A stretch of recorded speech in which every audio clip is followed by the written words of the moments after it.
What would your older self, present self today, tell your younger self?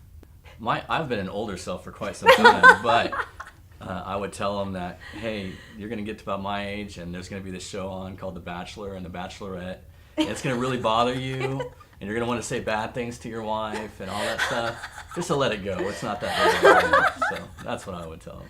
Well, now y'all know what I was doing last night.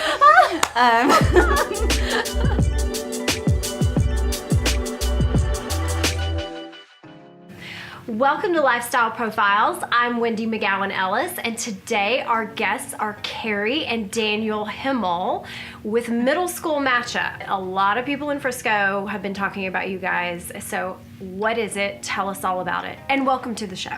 Thanks, we're excited to be here. Thanks. Middle School Matchup is the little idea that just exploded into something that we never dreamed of. 6 years ago, sharing a beer with a friend, I had the idea of grouping these kids to play baseball on a baseball team based on what middle school they go to. Right now in Texas and in most places across the nation, you can play any sport in middle school, like basketball, track, soccer, football, but they never get a chance to play on a middle school baseball team for a variety of reasons. They don't have middle school baseball.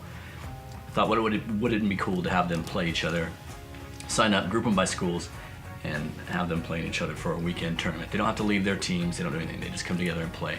Which fits baseball very well. Baseball players there's no plays, so they're used to just showing up and playing. 6 weeks later, we marketed like crazy, and 6 weeks later, we had close to 300 people on the field. Really? Yeah, and it was pretty cool. And when we walked around the tournament, we thought that there was just a different vibe, and we thought it was gonna be a neat little thing, kind of a little, I don't know, gimmicky little thing. But what we didn't realize was we were walking around, it felt different. We knew most of the parents, and they were all telling us, my son is having so much fun. This is the most fun he's ever had playing baseball. And we got tons of email testimonials the following week about, this is the best time my son's had played baseball. My son was being bullied. Now he has a group of friends that back him up.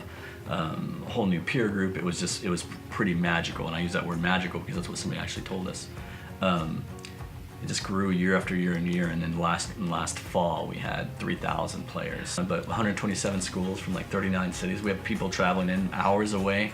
It's changed the youth baseball culture. And all this happened in Frisco? Yes. It started in Frisco, yeah. So we have pretty much all the Frisco fields and then surrounding cities too. Yeah, all the North Dallas fields. Wow. We took up 27 fields last year. Okay, and I heard that y'all are expanding franchise so sales? Now we're selling franchises around Texas and around the nation now, and we just sold our first one in Houston this last week. That's phenomenal. It is, thank you. Super exciting. So did they get your marketing genius in a box with the franchise versus? So we have all the plans, the whole system, the customer service pieces, anything that a franchise would expect to have, they get. We're super excited. But it has turned into something really amazing, and like Daniel said, bigger than we ever thought. Yeah.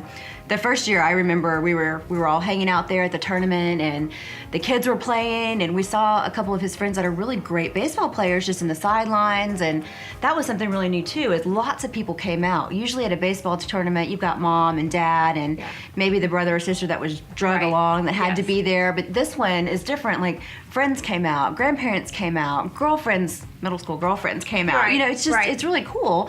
So some of his baseball player friends were there, like hanging out at the fence, looking in. I'm like, why didn't you guys play? And they're like, well, we didn't believe that Jackson's parents were going to do this. So that was the only year that happened. Yeah. Jackson's actually going off to college now, but what's kind of cool is the first year players are now older now, and they run the tournaments. Jackson was the tournament director at this recent summer tournament. Nice. We hired them to run the fields. We hired them to do lots of things. A lot of the kids are now umpires. So we just held a smaller event for the first time in the summer just last week. And Jackson ran the tournament, him and another guy that was on that team, and then almost 100% of the umpires out there had played in middle school matchup before. So it's left like a really big legacy. Y'all are establishing a legacy. Everyone, if you have middle school age kids, you know exactly where to send them this summer and to prepare them for this fall for the tournament. So thank you guys so much for coming on. Carrie, Thanks, Wendy. Daniel, Thank you so much. thank you. Absolutely.